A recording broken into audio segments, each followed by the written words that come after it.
number 1, in the warm-ups, we were told that a sub 10 equals -8 and that the d value is -2, and we were to write a rule for the nth term. So what we have to recognize is if we're told a sub 10 and d tells us that it's an arithmetic sequence. So if it's an arithmetic sequence, our formula is a sub n equals a sub 1 plus n minus 1 times d. So that's what he's done here. He knew he had to find a sub 1. So his a sub n, his a sub 10 in this case, was -8, so he plugged in -8. And he said that's going to be equal to, trying to figure out how you found a sub 1. First I just added 2 to the a and 10. Okay. Let me show you another way you could find it. You could say a sub n, we know a sub 10 is -8. A sub 1 we don't know. We know that n is 10, and we know that d is -2. So to find a sub 1, we can just go through and do this. This is 9 times -2, which is going to be -18. And so then to find a sub 1, we would add 18, which is going to give us 10. So then we knew what a sub 1 was, so then we can plug it into our formula back again. So a sub n equals 10 plus -2 times n minus 1, and then you should simplify that even. So that's going to be a sub n equals 10 minus 2n plus 2, so a sub n equals -2n plus 12. That would be the best answer for that. Okay? Questions? All right, Caroline, bring me up yours, please. So the second one, we're kind of switching gears. We're doing a geometric sequence. So they tell us to write a rule for the geometric sequence. So on this one, they tell us what a sub 3 is and what a sub 6 is. So how did you know that a sub 1 was 1, Caroline?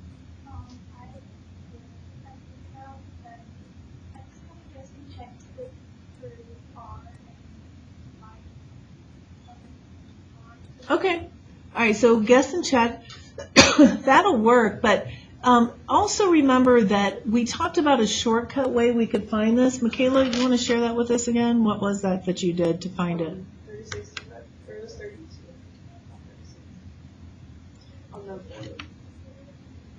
Oh, okay, 32. Okay, so then what do you do? 32 divided by 4, which is 8. Yep. And the difference between a sub 6 and a sub 3 is a sub 9. Right. So we divide these two values. 32 divided by 4 is going to give us 8. And then we say, what's the difference between these two? And that's going to be 3. So we have to do the cube root of 8, and that'll tell us r. But maybe that's too complicated. And if so, just do this. I can say that I know the formula is that a sub n equals a sub 1 times r to the n minus 1. So I know that the answer is 4, a sub 1, r, we don't know at this point. We're pretending we don't know any of this, guys. I'm showing you another way to find it. 3 minus 1 is going to give us 2. So if I couldn't do it this way, I would have to do it this way. So a sub 1 is equal to 4 over r squared. The other thing I could say is for this one, I know the answer is 32. A sub 1, again, we don't know. R, we don't know. N is 6, so 6 minus 1 is 5. So in this case, a sub 1 equals 32 over r to the 5th. Well, if a sub 1 equals that and a sub 1 equals this, we're just going to set those two equal to each other.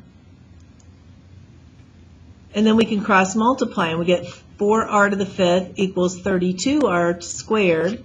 Divide by r squared, you get r cubed. Divide by 4, you get 8. And now we're to that point where we talked about the shortcut. So regardless, r is going to be 2. Now if I wanted to find a sub 1, I can plug it in. 2 squared is going to be 4. 4 divided by 4 is 1. So a sub 1 is 1. And so this would be the correct rule. The formula is a sub n equals a sub 1, which is 1, times r to the n minus 1. All right, good job. Next one we have, Dominic, can you bring me up yours, please? So this is one where in row 1 we have 4 people, 4 chairs. Row 2 we have 5, etc. Would it be okay if I just use my calculator to plug in summation occasion? Okay. That would just, Yep, I don't know that's where to fine. do that. All right, so what he's saying then is that we, in our first row, we had 4. In our next row, we had 5. In our next row, we had 6. So he noticed the pattern, that this was row 1, this was row 2, row 3. So he saw that the number of chairs we had was 3 more than in, okay?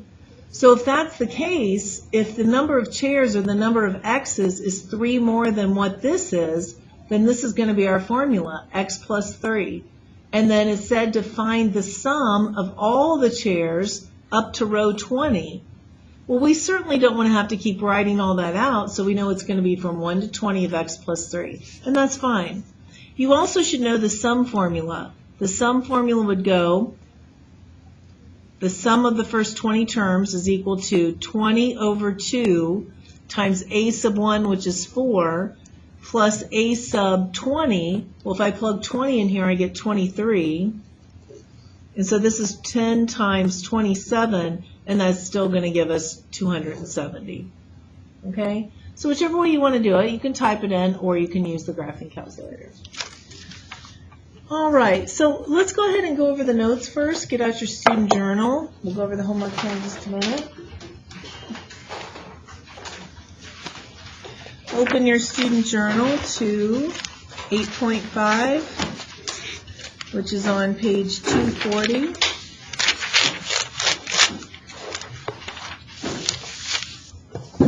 Today we're going to be talking about how we can write recursive and explicit rules.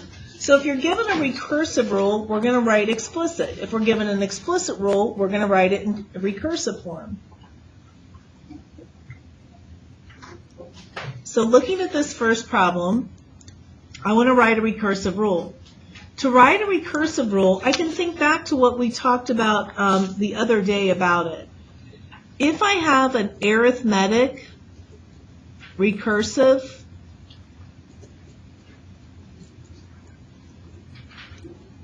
an arithmetic recursive is always going to be a sub 1 equals blank. We have to state that. And then it'll be a sub n equals a sub n minus 1 plus d. That's always the case for an arithmetic recursive. For a geometric recursive, we always have to state a sub 1. And then a sub n is always going to equal a sub n minus 1 times whatever r is. So those are the two basic formulas when we're trying to do recursive with arithmetic or geometric. So I like to get a feel for it first as to whether it's arithmetic or geometric by just kind of making a table.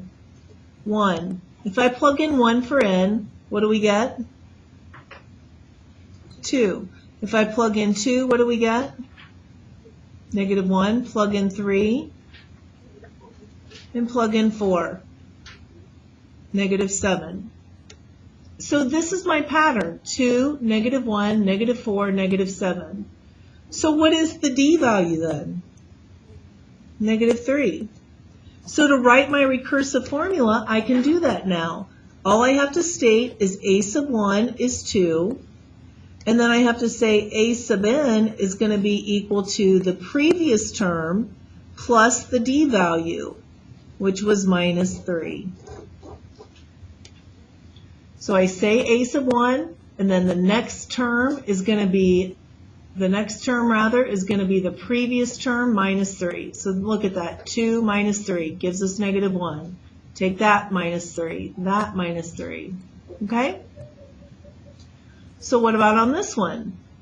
Well, you should automatically know what type it is, but if you don't, let's make a table of values.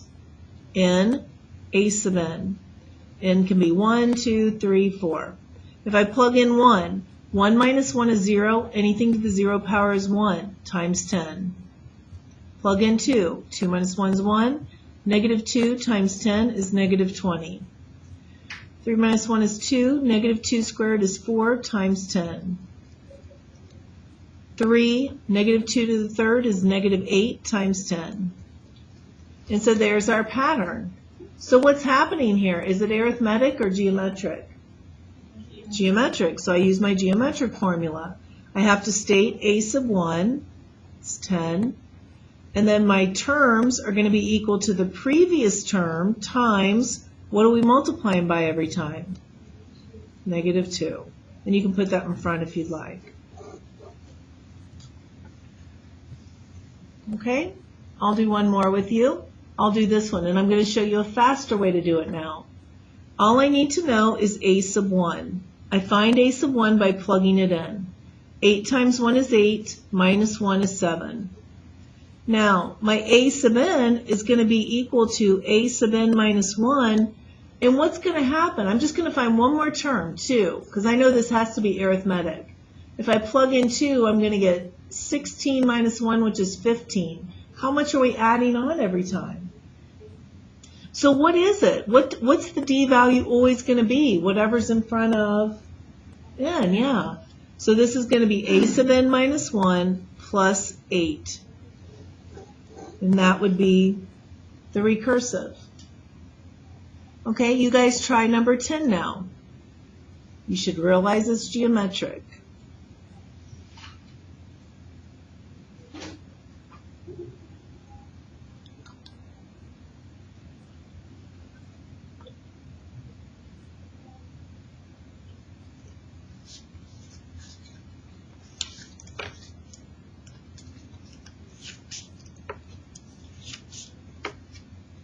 Baxter, what'd you put for a sub 1? Negative 3. And then what about for the formula? Who has the formula? Baxter? 3/4 a to the n minus 1, or a sub n minus 1. Right. So you're just saying then that when you plugged in 1 to this, you got 0, so anything that 0 powers 1 times that, that's how we got a sub 1. And then we knew that this is always going to be the r value. And that's because we know that that geometric goes a to the n equals a sub 1 times r to the n minus 1. So if it's in that form, I know that has to be a sub 1. That has to be r. And there we go. Okay, so now we're going to go in the other direction. We're given the recursive. We have to come up with the explicit.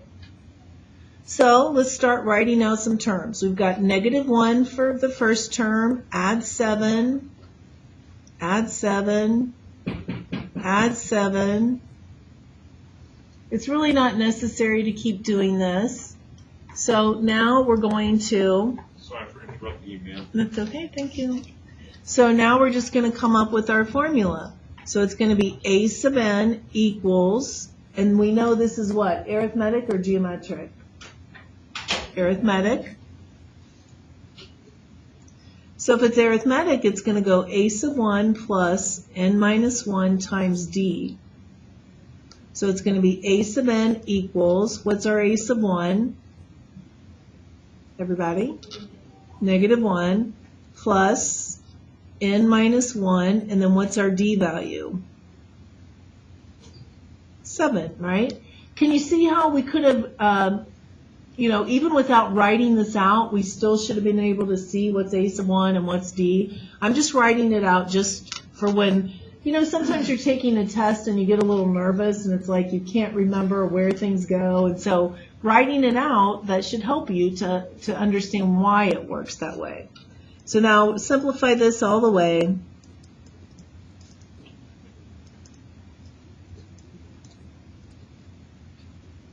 And that's going to be the explicit formula.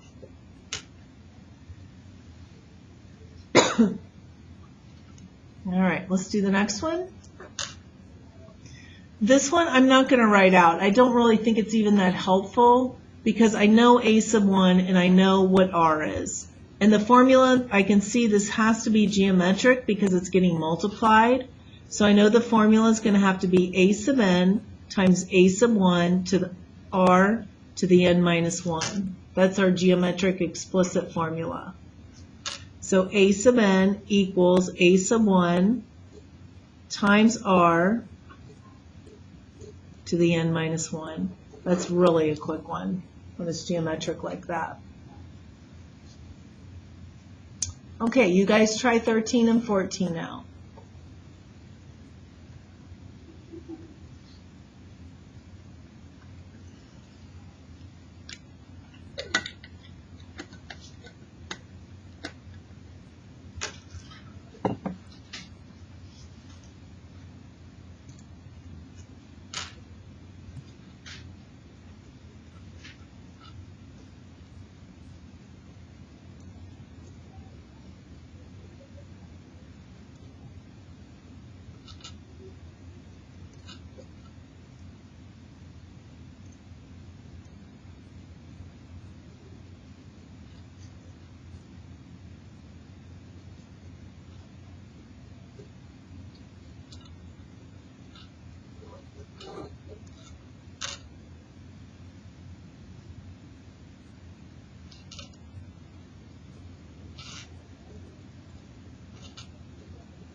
Okay, did you get it right? Check your answers. Any questions? All right, good. What about on the homework? You guys had problems to do on page 447.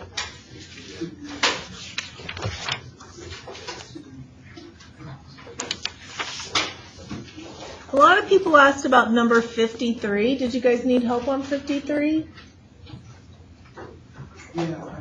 Okay, a couple. All right, so let's take a look at what's going on here. It says an online music service initially has 50,000 members. Each year, the company loses 20% of its current members and gains 5,000 new members. So it said to write a recursive rule for the number a sub n of members at the start of the nth year. Okay, so this does take a minute to kind of understand what's going on with it. So we start with 50,000 people, but then we're going to lose 20%. So that's 0.2 of that is what we're going to lose.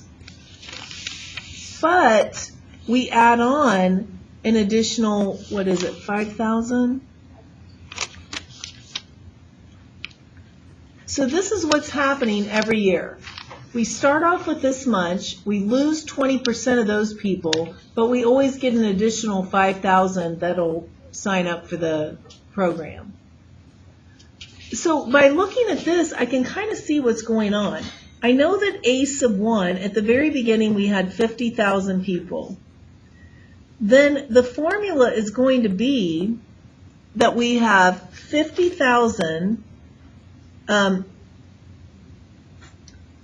actually 50,000 is going to be a sub n minus 1. So we're going to have whatever our last amount was, a sub n minus 1, minus 20% of that, so minus a sub n minus 1, and then plus 5,000. That's the pattern that's going to be happening. It's not always 50,000 right there. It's whatever it was before minus 20% of that plus the 5,000. And so then what they did was they simplified this. This is 1 a sub n minus 1. So if I have one of these minus 0.2 of these, that's going to be 0.8 a sub n minus 1 plus 5,000. So just putting that all together, a sub 1 is 50,000, and then a sub n is going to have to be 0.8 of a sub n minus 1 plus 5,000. So it really helps to just kind of write this out first. What's happening? Originally we had 50,000, we lose 20% of those, we add on 5,000. And so then when we simplify all of that by substituting back in the a sub n minus 1, that's going to work out better. Okay, other questions on the homework? I got it over for you. see that. So, no other questions? Okay, so we'll stop there and let's roll the dice.